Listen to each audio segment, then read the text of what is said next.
Hello student. बेटा इससे पहले हमने ग्लाइकोलाइसिस पढ़ लिया है। आज हम पढ़ेंगे क्रेब्स साइकिल के बारे में। जैसे कि हमें पता ही है कि ग्लाइकोलाइसिस जो प्रोसेस है ये भी एक रेस्पिरेशन का मतलब श्वसन का ही पार्ट है, जो कि हम सेलुलर रेस्पिरेशन कहते हैं इसको। और सेलुलर रेस्पिरेशन में ही हमारा glycolysis, Krebs cycle, electronic system और एटीपी फॉर्मेशन, ये चारों स्टेप हमारे सेल साइकिल के अंदर आते हैं, जिसमें से कि ग्लाइकोलाइसिस हमने पढ़ लिया है। आज हम सेकंड पार्ट पढ़ेंगे इसका, क्रेब्स साइकिल, और हिंदी व इंग्लिश दोनों में हम इसके बारे में पढ़ेंगे विद ट्रिक, मतलब आसान ट्रिक से पढ़ेंगे जिससे कि आपको सारा का सारा ये समझ में भी आ जाए। ठीक है, और इन सारे क्वेश्चनों के आंसर भी हमें मिलेंगे कि इसे TCA चक्र क्यों कहते हैं, क्रेब चक्र की खोज किसने की, क्रेब चक्र के नोट्स जो हैं वो आपको सारे बहुत शॉर्ट में आपको मिलने वाले हैं इस वीडियो के द्वारा। तो यहाँ पे आप देख भी रहे हो, इसको सिट्रिक एसिड, हम क्या कहते हैं, सिट्रिक एसिड साइकिल भी कहते हैं क्रेब साइकिल को, और इसी को ही TCA साइकिल भी कहा जाता है। तो क्रेब साइकिल से पहले से हम समझ लें पहले कि हमने पहले क्या क्या पढ़ लिया है इसमें।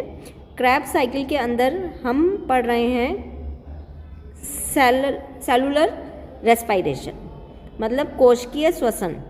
क्या पढ़ रहे हैं बेटा हम? कोशिकीय श्वसन पढ़ रहे हैं, कोशिकीय श्वसन। तो कोशिकीय श्वसन के अंदर कई पार्ट होते हैं हमारे, जैसे कि पहला पार्ट हमारा जो है वो है ग्लाइकोलाइसिस, पहला नंबर ग्लाइकोलाइसिस का आता है। फिर दूसरा हम इसमें ग्लाइकोलाइसिस प्रोसेस में क्या बनाते हैं, पायरुविक एसिड बनाते हैं, जो कि हमारे 2 पायरुविक एसिड बने हैं यहाँ पे। फिर इसके बाद ये जो पायरुविक एसिड है, ग्लाइकोलाइसिस हम पढ़ चुके हैं जिसमें हम 2 ATP का इन्वेस्टमेंट करते हैं और इसमें हम 10 ATP गेट करते हैं। ठीक है, गेट करते हैं मतलब प्रोड्यूस होते हैं, लेकिन हम गेनिंग अगर कहें तो हम कितने ATP करते हैं, 8 ATP हम गेन करते हैं, ये हम पढ़ चुके हैं। और इसमें हम 2 पायरुविक एसिड बनाते हैं, क्योंकि ग्लूकोज जो है वो हमारा क्या है, 6 कार्बन वाला है, 6 कार्बन वाला, और पायरुविक एसिड जो है वो 3 कार्बन वाला। तो इसके 2 अणु बनेंगे, 6 कार्बन से हमारे पायरुविक एसिड के 2 अणु बनेंगे, 2 मॉलिक्यूल बनते हैं। अब ये मॉलिक्यूल जो है हमारे, जो हमारा पायरुविक है, पायरुविक एसिड, अब ये जो पायरुविक एसिड है ये कहाँ जाता है, देखिए आप देख रहे हैं कि ये कहाँ जा रहा है, ये जा रहा है माइटोकॉन्ड्रिया में, और ये हमारी पूरी क्या है, सेल है। ये क्या है, सेल, कोशिका है बेटा, और कोशिका के अंदर क्या होते हैं, माइटोकॉन्ड्रिया होते हैं। ये हमारा माइटोकॉन्ड्रिया है,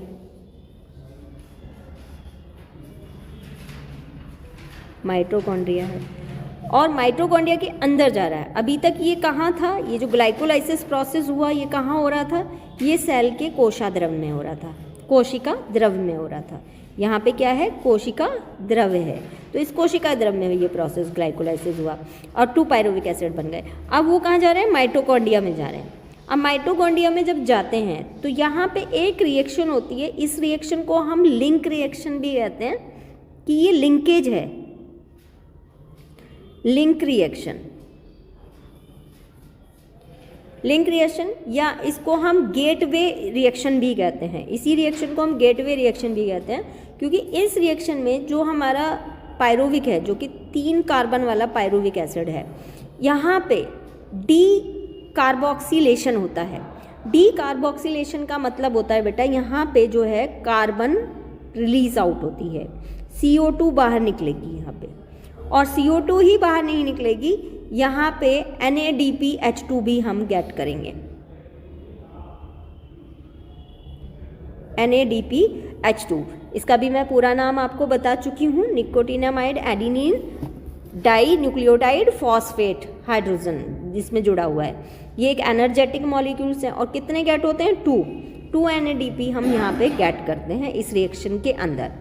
तो हमें 2 यहाँ पे NADP मिल गए, कार्बन डाइऑक्साइड मिलता है, और साथ के साथ इसमें को एंजाइम ऐड होते हैं, इस रिएक्शन में आके जुड़ेंगे, तो को एंजाइम जुड़ते हैं। तो यहाँ से एक कार्बन हमारा निकल चुका है, पायरुविक एसिड से कार्बन डाइऑक्साइड की फॉर्म में। तो यहाँ पे जो बनता है वो है हमारा एसिटाइल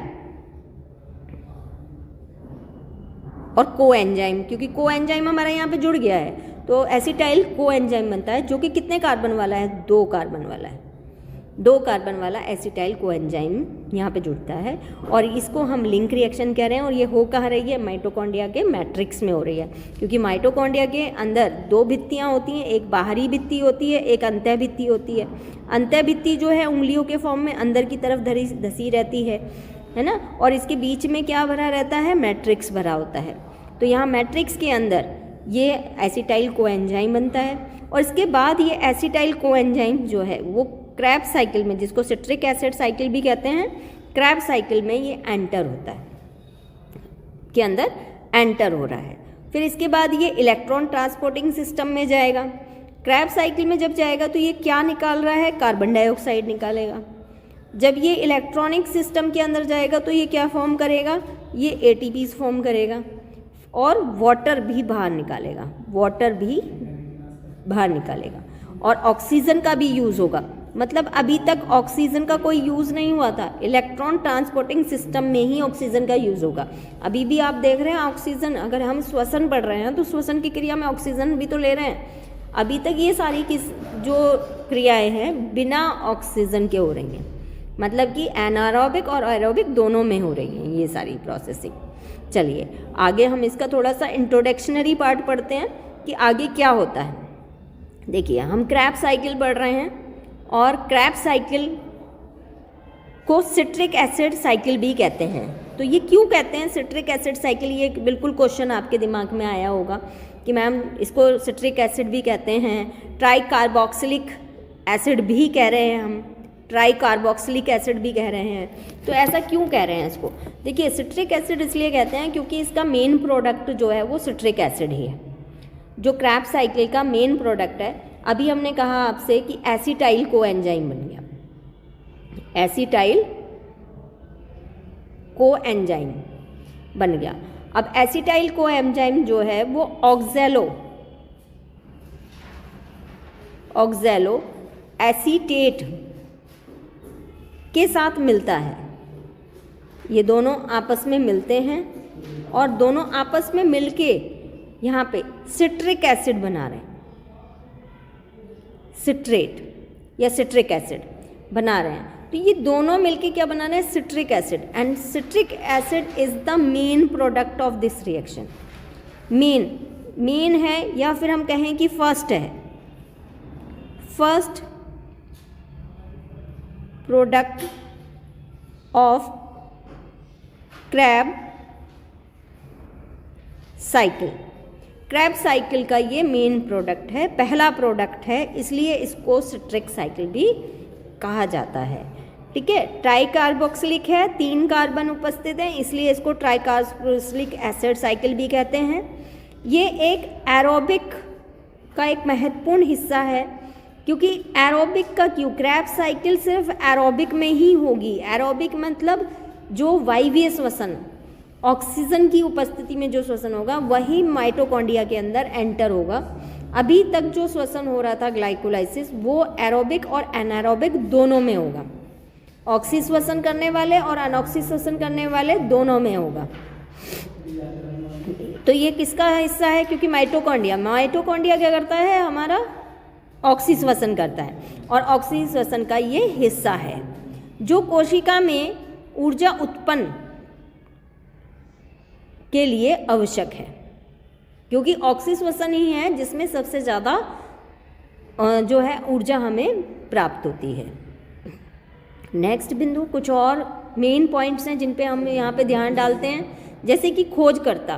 क्रैब साइकिल की जो खोज करता है वो है सर हैंस एडोल्फ क्रैब। उन्हीं के नाम पर इसको क्रैब साइकिल कहा जाता है, उन्हीं के नाम पे इसको क्रैब साइकिल कहा जाता है। इसकी लोकेशन जो है, स्थान जो है वो है माइटोकॉन्ड्रिया, जैसे हमने अभी बताया।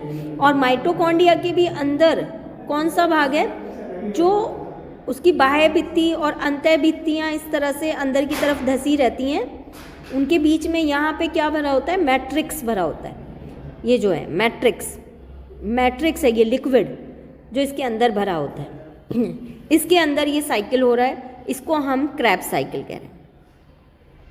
इसकी एक शॉर्ट मैं आपको ट्रिक बताऊंगी, ये हमारी ट्रिक है इसको याद करने की। बेटा मैंने आपसे पहले ही कहा था मैं ट्रिक बताऊंगी जिससे आपको ये याद हो जाए। बहुत अच्छी सी ट्रिक है, फनी सी ट्रिक है। देखिए बहुत फनी ही ट्रिक है, स्माइल कर लीजिए सब के सब, बहुत फनी ट्रिक है और इसको याद कर लीजिएगा। बिल्कुल क्रैब साइकिल याद हो गया, समझ लो आपने ये ट्रिक याद कर ली तो आपको क्रैब साइकिल याद हो गया।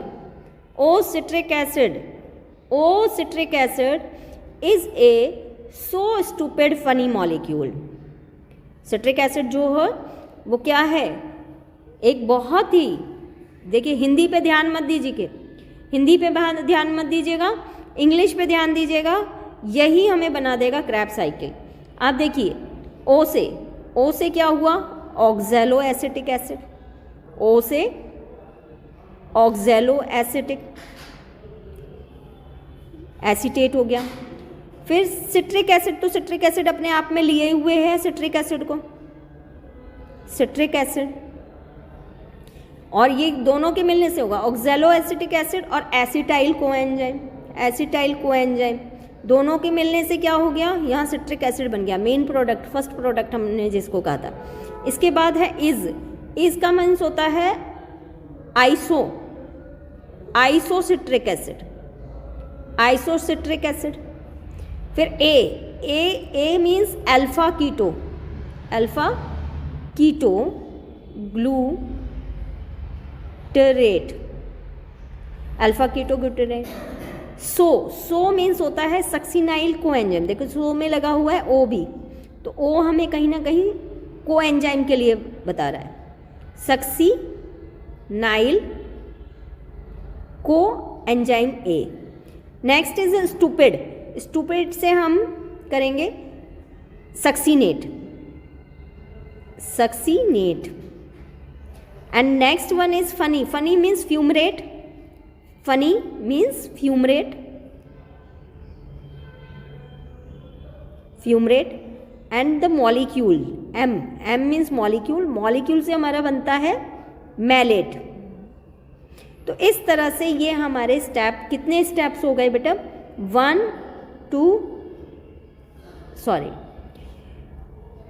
1 हमारा होगा ऑक्जेलो, सिट्रिक को ही लेते हैं वैसे हम 1 क्योंकि ये पहला प्रोडक्ट है, तो 1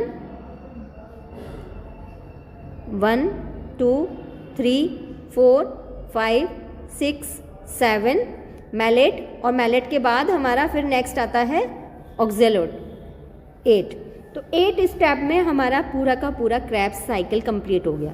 ये नाम देखिए यहाँ पे भी दे रखे हैं बहुत अच्छे, देखिए जैसे कि oh citric acid, oh citric acid is a so stupid funny molecules, funny molecule.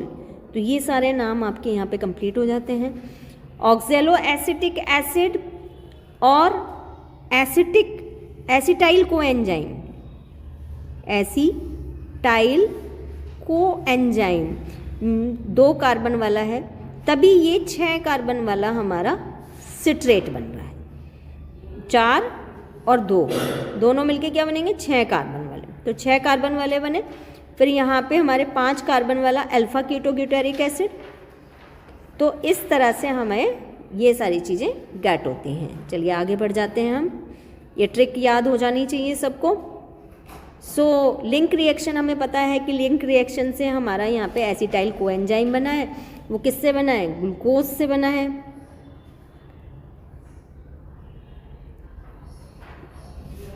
Glucose से बना है, ग्लूकोज से क्या बना था, पायरोविक एसिड बना था, है ना, पायरोविक एसिड बना था। और पायरोविक एसिड से हमारा लिंक रिएक्शन के द्वारा हमने क्या बनाया, एसिटाइल कोएंजाइम बनाया। अब एसिटाइल कोएंजाइम जब बन गया है तो इसके बाद यहाँ से दोनों चीज़ें, ये भी और ये भी, दोनों ने मिलके क्या बनाया, 6 कार्बन वाला हमारा सिट्रिक एसिड बन गया। सिट्रिक एसिड के बनने के बाद यहाँ पे आइसोसिट्रिक एसिड, ट्रिक याद रखिएगा, ओ सिट्रिक एसिड इज का आइसो, ठीक है। और यहाँ पे क्या रिएक्शन हुई, यहाँ पे हमारे कार्बन डाइऑक्साइड भी रिलीज हुई।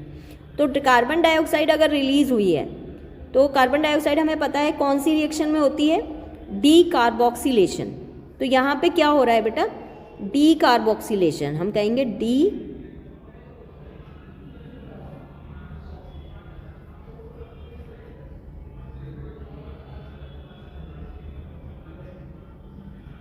कार्बोक्सिलेशन हो गया, कार्बन निकल गई। फिर यहाँ पे डी कार्बोक्सिलेशन ही नहीं हो रहा, डीहाइड्रोजिनेशन भी हो रहा है, क्योंकि NADPH2 भी निकल रहा है। तो यहाँ पे दो रिएक्शन हो रही हैं,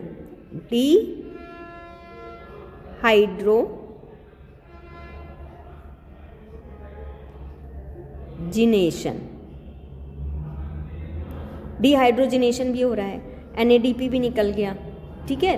फिर नेक्स्ट अल्फा कीटोग्लूटारिक एसिड, जो कि 5 कार्बन वाला है, 5C 5 कार्बन वाला है। अब 5 कार्बन वाला है, यहाँ पे फिर से दोनों रिएक्शन हुई, डी कार्बोक्सिलेशन भी हुई और डी हाइड्रोजिनेशन भी हुई। दोनों रिएक्शन यहाँ पे रिपीट होंगी, क्योंकि कार्बन भी रिलीज हो रहा है और NADH2 भी रिलीज हो रहा है। फिर इज ए सो के लिए सक्सीनाइल कोएंजाइम आ गया, सक्सीनाइल कोएंजाइम फॉर्म हो गया। सक्सीनाइल कोएंजाइम यहाँ पे हमारा क्या रिलीज करता है, GTP रिलीज करता है, GTP, और GTP is equivalent to ATP होता है, इसलिए हम कहते हैं हमें यहाँ पे एक ATP का फ़ायदा हुआ, एक ATP हमें गेट हुआ। फिर देन इसके बाद सक्सीनाइल कोएंजाइम चेंज हो जाता है सक्सीनेट में, है ना। सो के बाद स्टूपिड आया था, स्टूपिड, सक्सीनेट क्या है, स्टूपिड। फिर देन फनी, तो फनी से पहले यहाँ पे हमें एक मॉलिक्यूल गेट होता है जिसे FADH2 कहते हैं।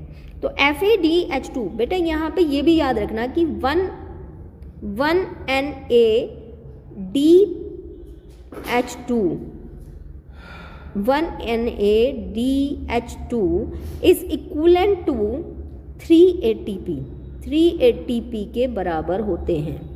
और इसी तरह से 1FADH2 इक्वलेंट है 2 ATP के, इससे हमें 2 ATP प्राप्त होते हैं और एक NADP से हमें 3 ATP प्राप्त होते हैं। और यहाँ पे भी हमें 2, हम कहेंगे पायरुविक एसिड 2 हैं हमारे, 2 पायरुविक एसिड बने हैं, तो 2 एसिटाइल कोएंजाइम्स बने हैं। और इसलिए हमारी ये जो साइकिल है, क्रैब साइकिल, 2 पायरुविक एसिड्स के लिए 2 बार रिपीट होगी। तो हमारे ये जो साइकिल है ये 2 बार रिपीट होगी, तो 2 NADP प्राप्त होंगे, 2 NADP यहाँ होंगे, 2 ATP यहाँ होंगे हमें, और 2 FADH2 यहाँ प्राप्त होंगे, ठीक है। देन इसके बाद फ्यूमरेट जो है वो मैलेट में चेंज हो जाता है, और यहाँ पे फिर से डीहाइड्रोजिनेशन, क्योंकि यहाँ पे हाइड्रोजन निकल रहा है, अगर हाइड्रोजन निकल रहा है तो इसको हम डीहाइड्रोजिनेशन रिएक्शन कहते हैं। डीहाइड्रोजिनेशन हो गया, जिससे हमें NADP फिर से गेट हुआ, और इस तरह से हमारा मैलेट जो है वो ऑक्जेलो एसीटेट में कन्वर्ट हो गया, और ये पूरी रिएक्शन हमारी पॉसिबल हो पाई, है ना। इसमें आपको याद क्या करना था, आपको याद करना था oh citric acid, citric acid को पूरा ले लीजिएगा, citric acid is a so stupid funny molecule. तो ये आपको पूरा साइकिल याद हो जाएगा, oh citric is a so stupid funny molecules. So Kreb cycle इस तरह से लर्न हो जाएगा। और साथ के साथ आपको कुछ एंजाइम्स भी मैं यहाँ पे बता देती हूँ कि कौन से एंजाइम्स यहाँ पे होते हैं बेटा। तो पहले तो आप कर लीजिए कुछ जो है सिंथेटेज एंजाइम्स हैं। चलिए एंजाइम्स के लिए नेक्स्ट पेन ले लेते हैं हम। कुछ एंजाइम्स यहाँ पे याद रखिएगा, जैसे कि यहाँ पे जो है आपका सिंथेटेज एज एंजाइम लगा दो। यहाँ पे कौन सा एंजाइम लग रहा है, एज सिंथेटाइज, किसको सिंथेटाइज कर रहे हो? सिट्रिक एसिड को। तो आप इसको लिख दो सिट्रिक एसिड सिंथेटाइज एंजाइम। एज लगाना है आपको, सिट्रेज लगा दोगे तो कोई दिक्कत नहीं है, और अगर आप सिट्रिक सिंथेटाइज एंजाइम लगा दोगे तो भी कोई दिक्कत नहीं है। नेक्स्ट, इसके बाद आपका सिट्रिक एसिड जब आइसोसिट्रिक एसिड में कन्वर्ट होता है तो यहाँ पे एंजाइम्स आपका काम करता है एक्कोपिटेज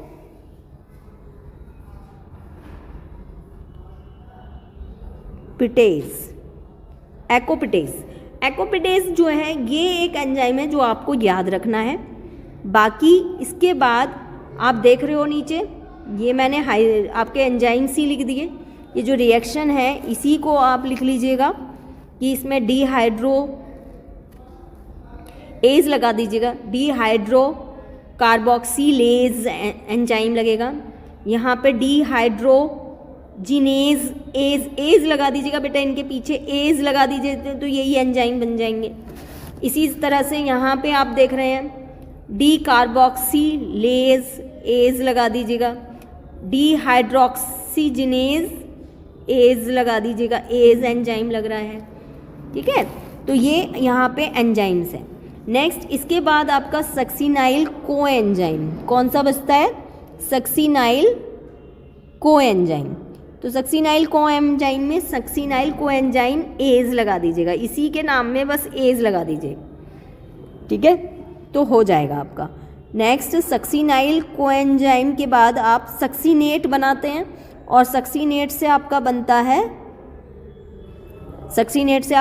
है सक्सिनेट से फ्यूमेरेट। तो यहाँ पे डिहाइड्रोजिनेशन होगा, यहाँ पे भी डिहाइड्रोजिनेशन होगा, और यहाँ पे आप सक्सिनेट यहाँ पे डिहाइड्रोजिनेज लगा दीजिएगा, एज लगा दीजिएगा, डिहाइड्रोजिनेज एंजाइम।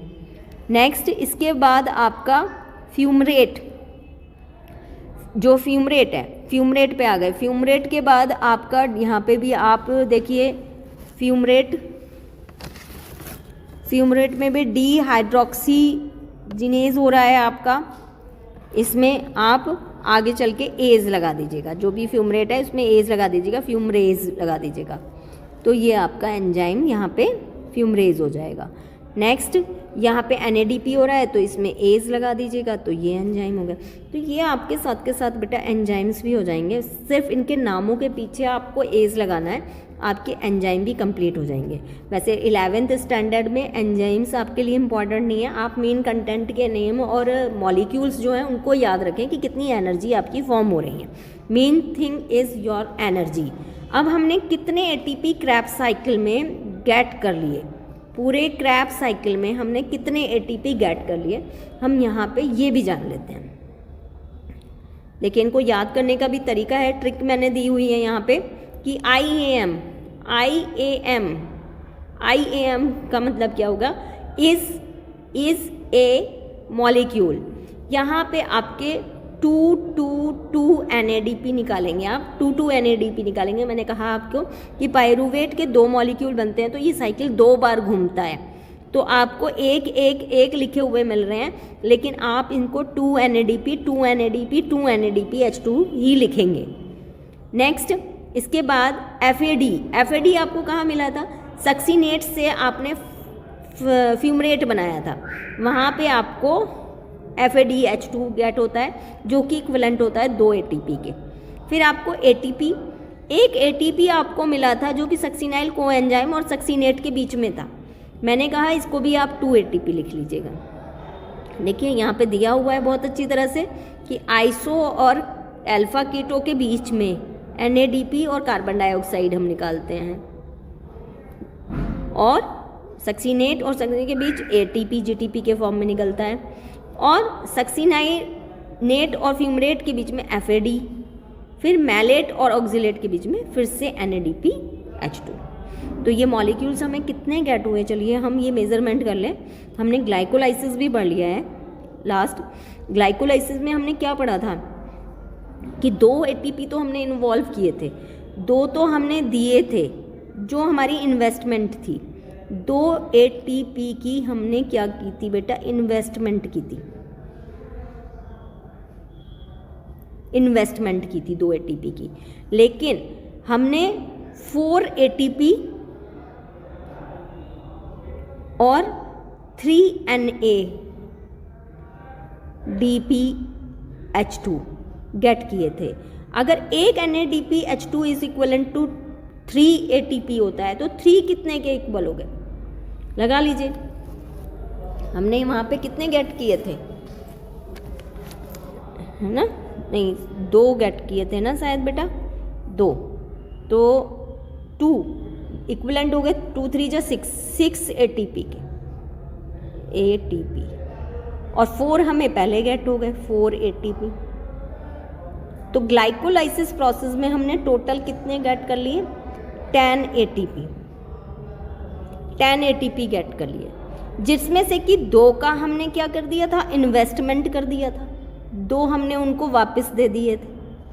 तो इसमें से 2 माइनस कर दो, ये वाले 2 माइनस कर दो, 2 ATP। तो हमें प्रॉफिट कितने का हुआ, 8 ATP का, 8 ATP का हमें क्या हुआ, प्रॉफिट हुआ। ठीक है, तो 8 ATP यहाँ पे आपको दिया हुआ है, इस तरह से 8 ATP का प्रॉफिट हुआ। फिर हमने नेक्स्ट की लिंक रिएक्शन, जिसमें हमने क्या किया था कि ये पायरोविक है, हमारे पास पायरोविक है, और पायरोविक एसिड का हमने एसिड से हमने क्या बनाया था, एसिटाइल। क्या बनाया था बेटा,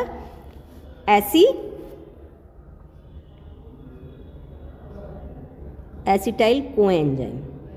अब इसने क्या किया, इसने भी 2 NADPH2 हमें दिए, तो 2 NADPH2 इक्वलेंट है, एक NADPH2 इक्वलेंट है 3 ATP के, भाई 1 NADPH2 इक्वलेंट 3 ATP। तो 2 NADP इज इक्वलेंट टू 2 कितने के इक्वलेंट हो गए, भाई 1 बराबर है 3 के, तो 2 बराबर है 3 और 3 6 ATP के। तो हमने लिंक रिएक्शन में क्या गेट किया बेटा, कुल हमने 6 ATP गेट किया। ग्लाइकोलाइसिस में 8 किए और इसमें 6 गेट किए। देन इसके बाद आ जाए हम क्रेब्स साइकिल में। क्रेब्स साइकिल में 2 बार घूमती है, हमने बताया बार बार आपको, तो 2 बार घूमती है। 3 बार हमने NADP गेट किए, 3 बार किए, अब उसको डबल कर दो 6 बार, और 6 एक NADP बराबर होता है 3 ATP के, तो 6 कितने के बाद बराबर हुए, 3 6 18 ATP गेट हो गए। हमने एक ATP GTP की फॉर्म में गेट किया, लेकिन साइकिल 2 बार घूमती है तो 2 से कर देंगे तो 2 ATP हो गए। फिर हमने FADP को बताया कि 2 ATP के बराबर है, 1 molecules of FADH2 is equivalent to 2 ATP, तो 2 मॉलिक्यूल कितने के बराबर होंगे, 4 के, तो ये कितने हो गए आपके 24। तो आपके ग्लाइकोलाइसिस में 8 ATP, आपके लिंक रिएक्शन में 6 ATP और 24 आपके ATP क्रैब साइकिल में। तो टोटल कितने हो गए बेटा, टोटल लगाओ 18